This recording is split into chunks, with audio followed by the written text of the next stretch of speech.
Hoy vamos a platicar del libro que lo empezó todo. En realidad yo escribía desde que era muy pequeña. Debo decirles que mi gran complejo es que nunca supe cómo dibujar. Y entonces cuando la maestra pedía, por ejemplo, mañana tienen que traer el dibujo de una vaca, yo rápidamente me apersonaba en persona con la mejor dibujante del grupo y le decía, si tú me dibujas la vaca, cuando pidan el ensayo de lo que hice en mis vacaciones, yo te hago tu ensayo. Y así empecé a escribir. Cómo empecé a sintetizar fue otra historia. Iba con mis compañeritos de la cuadra, con mis compañeritos del edificio en donde vivía yo en la colonia del Valle, a ver esas matinés de hasta 3 películas por $1.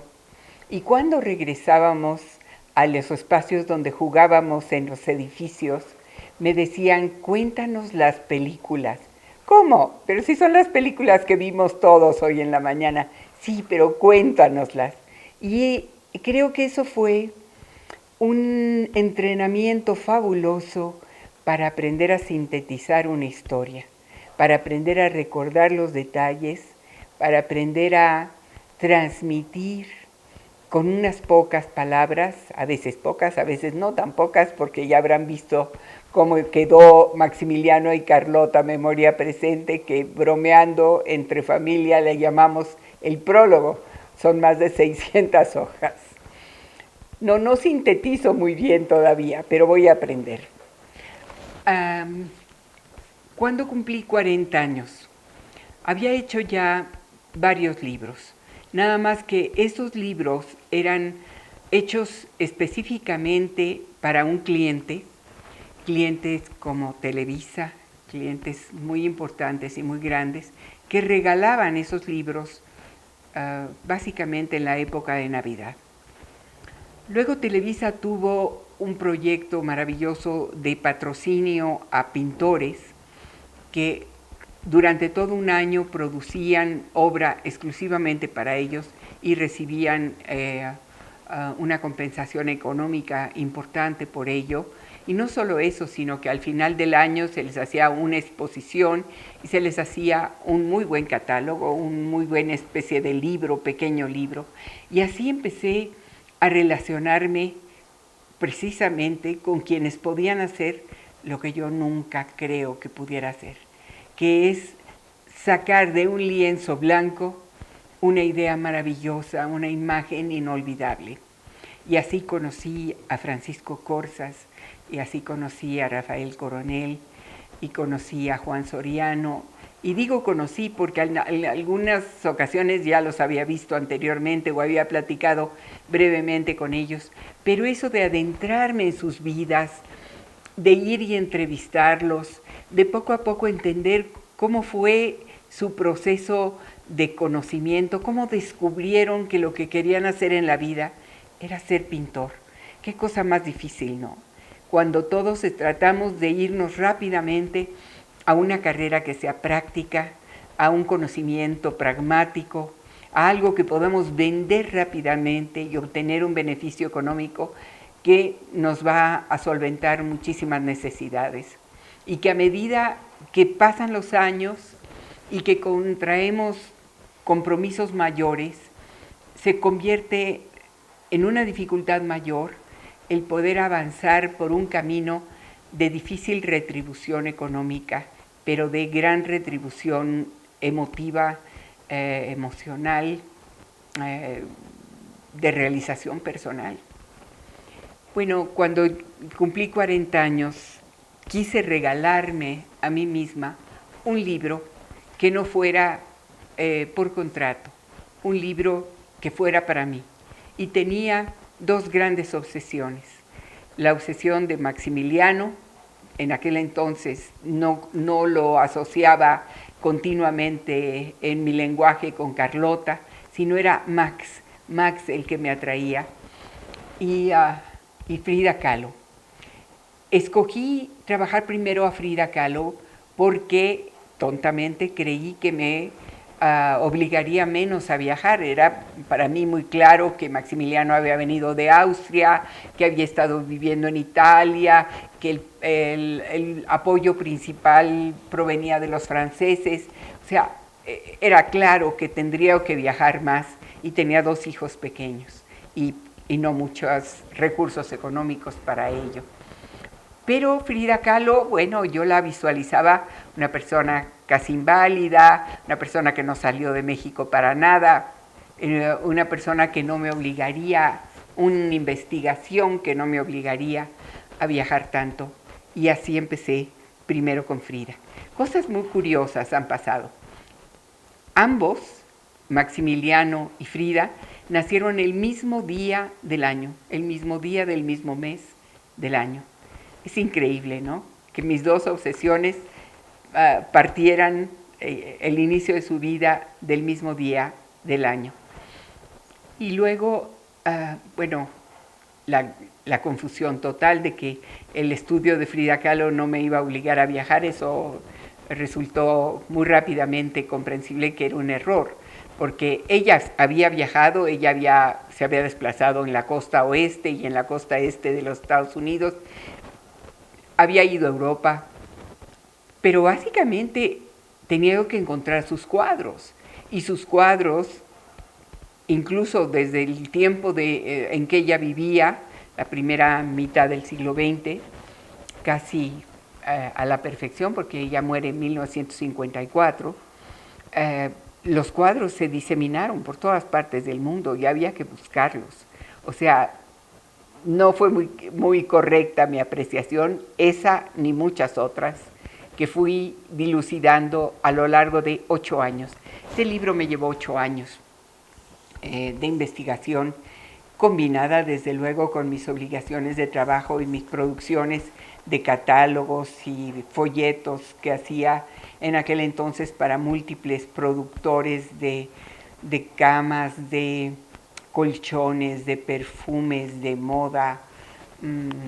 Trabajé muchísimo y muy feliz durante mucho tiempo, y parte de ese dinero lo guardé para regalarme este libro, la biografía de Frida Kahlo, El pincel de la angustia. Este libro, a los 15 días de estar en el mercado, estaba en Japón, y ya tenía yo una propuesta de publicación por una de las compañías más grandes de publicidad en Japón, editora de periódicos, con una imprenta inmensa, con tiendas de departamentos, un consorcio de esos multinacionales y multifactoriales que se te presentan de vez en cuando en la vida. El libro se tradujo a 5 idiomas y sigue publicándose en español. Es la 4ª edición y el 30º año ya, que está en el mercado. Es todo un ancianito en la industria editorial, porque la industria editorial actualmente casi ya no reimprime. Y casi ya no reimprime porque las circunstancias que se han dado en la industria editorial a partir de que los grandes consorcios han comprado a los editores medianos y pequeños, implica que a los gerentes les ponen unos presupuestos anuales y unas metas a lograr a finales del año, y unos resultados económicos en los cuales les va la cabeza. ¿Qué sucede entonces? Que prefieren sacar una edición nueva y atacar a un mercado virgen, a reimprimir un libro de éxito que seguramente en esa 2ª o 3ª edición se desplazará con un poquito menor de velocidad, y entonces a finales del año eso afectará los resultados que el gerente tiene que presentarle a los grandes consorcios. Por eso ha cambiado tanto la imagen de las existencias dentro de las librerías. El libro El pincel de la angustia no solo compila una biografía de Frida Kahlo y las entrevistas con muchísimas de las personas que todavía encontré vivas, amantes de ella, familiares de ella, vecinos de ella, compañeros de escuela a todos los niveles, en la primaria, en la en la preparatoria, compañeros después en su edad adulta, ¿no? Todos ellos fueron maravillosos conmigo, me enseñaron muchísimas cosas, no solamente sobre Frida. En mí fue realmente un periodo de evolución, un periodo de transformación y de conocimientos que fue muchísimo más allá de lo que significa la vida y la obra de Frida Kahlo. Tengo eso que agradecerle. Pero esta es una pregunta que continuamente me hacen cuando hago pláticas sobre Frida Kahlo y que creo que entonces podría ser un camino muy fácil para dar a conocer por qué Frida Kahlo, cómo fue que nació mi interés. Pertenecía a un kindergarten maravilloso en México que duró muchísimos años en la Colonia del Valle y se llamó el Jardín de Niños Brígida Alfaro. Tenía bases, cuando menos cuando yo estuve allí, en el Paleolítico Inferior, bases de escuela Montessori. Y era un colegio, una escuela fundada y planeada y construida por la esposa del presidente Ávila Camacho, que no tenía hijos propios y que había hecho estudios de escuela preescolar, del sistema preescolar, básicamente con esos principios de María Montessori. Y me beneficié de todo ello y yo puedo decir que soy fruto de esa escuela, que en los Estados Unidos hay un libro muy exitoso que se llama Todo lo que sé lo aprendí en el kindergarten. Creo que ese es mi caso. Las bases fundamentales de mi formación las aprendí allí, en ese kindergarten maravilloso. Y de ahí salieron grandes personalidades, grandes personas, personas muy importantes, presidentes de la República. Cuando yo estuve era solamente para alumnas mujeres, pero después fue para ambos sexos, y de ahí salió el presidente Salinas de Gortari, y de allí salieron periodistas importantes, y cuando eventualmente he platicado sobre esto en algún programa de radio, surgen inmediatamente personas que son embajadores de México o grandes cirujanos de corazón que salieron precisamente de ese kindergarten. El libro comprende también toda la obra conocida de Frida Kahlo en ese entonces y hasta ahora, porque realmente ya después de la publicación de este libro en 1987 no se ha vuelto a encontrar nada de una gran importancia, unos dibujos probablemente que no estén incluidos en el libro, pero fuera de eso no. Y la obra de Frida es corta, realmente no llegó a 100 objetos, ¿verdad?, que pudieran ser exhibidos como tales, como obras de arte en el museo.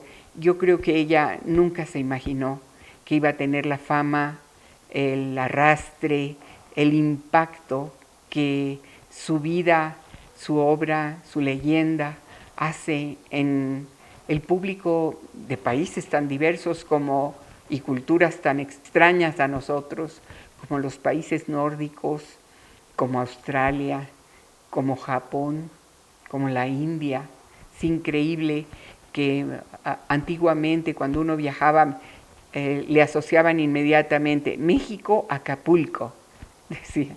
Después ha habido mucho de México con algún héroe nacional del fútbol, pero nada comparado con Frida Kahlo. Realmente ahora creo que es una obligación de todo mexicano saber algo de Frida, porque doquiera que viaje le van a preguntar sobre ella. Este libro me dio los 15 minutos de fama a los que Andy Warhol decía que teníamos derecho todos. He viajado con él por todas partes del mundo, he dado conferencias, lo mismo en la Universidad Americana del Cairo, que en campus que nunca soñé pisar porque nunca estudié ni siquiera en un campus mexicano, pero he estado dando conferencias en Wellesley, en Stanford, en Harvard. Y, y a todo eso me ha llevado este maravilloso libro que ahora ha dado a luz a un siguiente libro que quisiera presentarles también.